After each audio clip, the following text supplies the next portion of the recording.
여러분, 혹시 요즘 뉴스가 좀 조용하다고 느끼시나요? 우크라이나 전쟁도 소강 상태, 중동도 잠잠, 미중 갈등도 수면 아래로 내려간 것 같죠. 그런데 말입니다, 여러분. 이 평화로운 순간이 정말 평화일까요?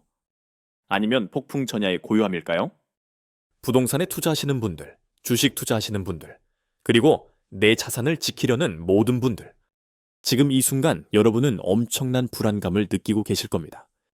부동산 가격은 천정부지로 올랐는데 금리는 또 언제 오를지 모르고 주식시장은 좋다가도 한순간에 폭락하고 이렇게 불확실한 시대에 내 자산을 어떻게 지켜야 할지 막막하시죠.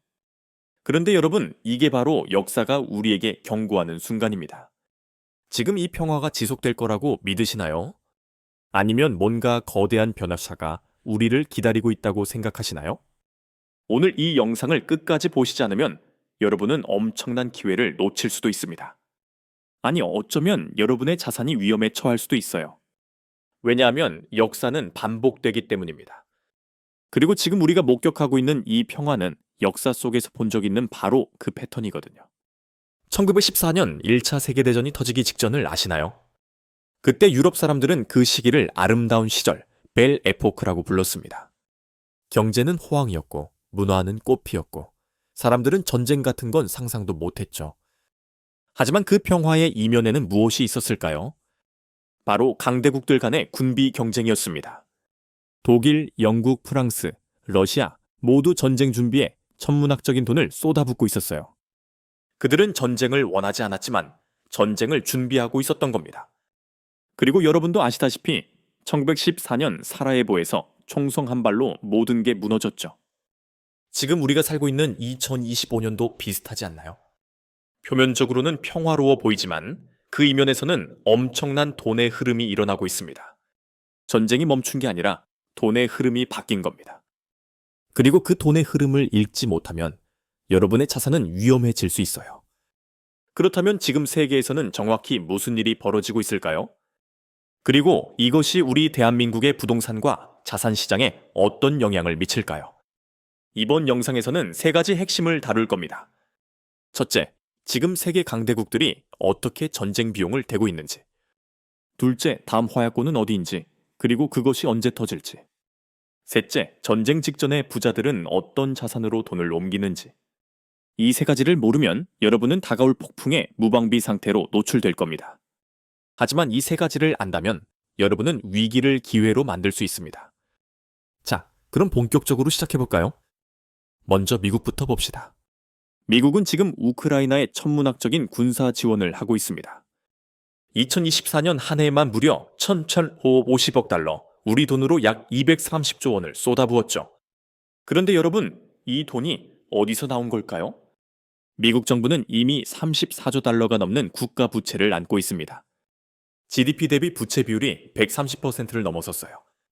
이게 무슨 의미냐면 미국이 1년 동안 버는 돈보다 빚이 훨씬 많다는 겁니다. 그래서 미국은 어떻게 했을까요? 바로 돈을 찍어냈습니다. 양적완화라는 이름으로 달러를 무한정 찍어내서 전쟁 비용을 댄 거죠. 그런데 이게 왜 문제일까요? 돈을 많이 찍으면 돈의 가치가 떨어지기 때문입니다. 그리고 그게 바로 인플레이션이에요. 미국의 인플레이션율은 2022년에 9.1%까지 치솟았습니다. 40년 만에 최고치였죠. 그래서 연방준비제도는 금리를 급격히 올렸고 지금도 높은 금리를 유지하고 있습니다. 이제 중국을 볼까요? 중국은 지금 대만 문제로 미국과 팽팽하게 맞서고 있습니다. 그런데 중국도 전쟁을 준비하는데 엄청난 돈을 쓰고 있어요. 2024년 중국의 국방비는 2,090억 달러로 전년 대비 7.2% 증가했습니다. 이건 공식 발표된 숫자고 실제로는 훨씬 더 많을 거라는 게 전문가들의 분석이에요. 그런데 중국 경제는 지금 어떤 상황일까요? 중국의 부동산 시장은 2021년부터 붕괴하기 시작했습니다. 헝다, 비구이안 같은 대형 부동산 개발 업체들이 줄줄이 파산했죠. 중국 부동산 시장의 규모가 중국 GDP의 30%인데 이게 무너지면 어떻게 될까요? 중국 경제 전체가 흔들리는 겁니다. 그래서 중국 정부는 어떻게 했을까요? 역시 돈을 찍어냈습니다. 부동산 시장을 살리기 위해 수조 위안을 푼 거죠. 동시에 군비 증강에도 계속 돈을 쏟아붓고 있고요. 그 결과 중국의 국가 부채도 급증하고 있습니다. GDP 대비 부채 비율이 80%를 넘어섰어요. 이제 러시아를 봅시다. 러시아는 우크라이나와의 전쟁으로 경제 제재를 받고 있습니다. 서방 국가들이 러시아의 외환 보유고를 동결했고 무역도 차단했죠. 그런데도 러시아는 계속 전쟁을 하고 있어요. 어떻게 가능할까요? 러시아는 자원을 팔아서 돈을 벌고 있습니다. 원유, 천연가스, 밀, 비료 같은 것들이죠. 특히 인도, 중국 같은 나라들이 러시아산 원유를 계속 사주고 있어요. 그리고 러시아도 돈을 더 찍어내고 있습니다. 그 결과 러시아의 인플레이션율은 2024년에 7.4%를 기록했습니다. 전쟁 전보다 2배 이상 높은 수치죠. 자, 여기서 패턴이 보이시나요? 미국, 중국, 러시아 모두 엄청난 돈을 쓰면서도 전쟁을 준비하거나 수행하고 있습니다. 그리고 그 돈은 대부분 빚이거나 새로 찍어낸 돈이에요. 이게 바로 돈의 흐름이 바뀌었다는 말의 의미입니다. 전쟁이 멈춘 게 아니라 전쟁 비용을 대는 방식이 바뀐 거죠. 그런데 이런 상황이 왜 위험할까요? 첫째, 빚이 계속 늘어나면 언젠가는 갚아야 하기 때문입니다. 그리고 그 부담은 결국 국민들에게 돌아갑니다. 세금 인상, 복지 축소, 인플레이션 같은 형태로 말이죠. 둘째, 돈을 계속 찍어내면 화폐 가치가 떨어집니다. 여러분이 은행에 저축해둔 돈의 가치가 점점 줄어드는 거예요. 셋째, 이런 상황은 언젠가 폭발할 수밖에 없습니다. 역사가 증명하듯이 경제적 압박이 커지면 결국 전쟁으로 이어지기 때문이죠. 그렇다면 다음 화약고는 어디일까요? 전문가들이 주목하는 곳은 크게 세 곳입니다. 첫째, 대만입니다. 중국은 대만을 자국 영토로 주장하고 있고 언젠가는 무력으로라도 통일하겠다는 의지를 숨기지 않고 있어요. 미국은 대만을 방어하겠다고 공언했고요.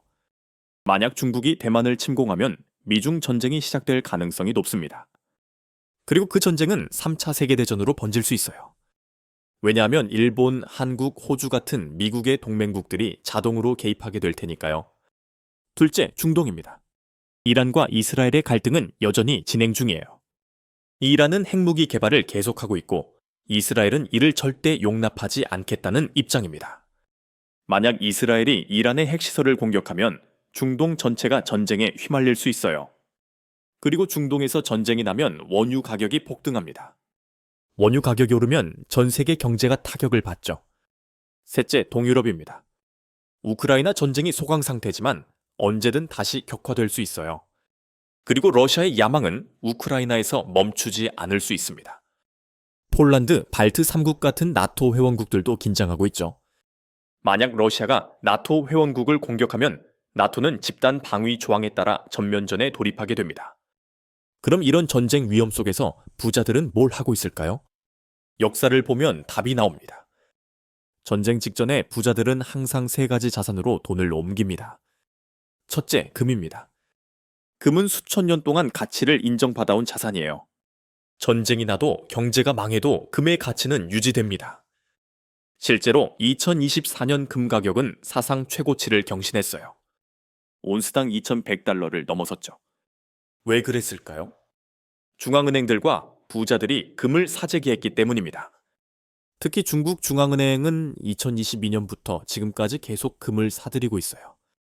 둘째, 원자재입니다. 원유, 천연가스, 구리, 리튬 같은 것들이죠. 전쟁이 나면 이런 원자재들의 가격이 폭등해요.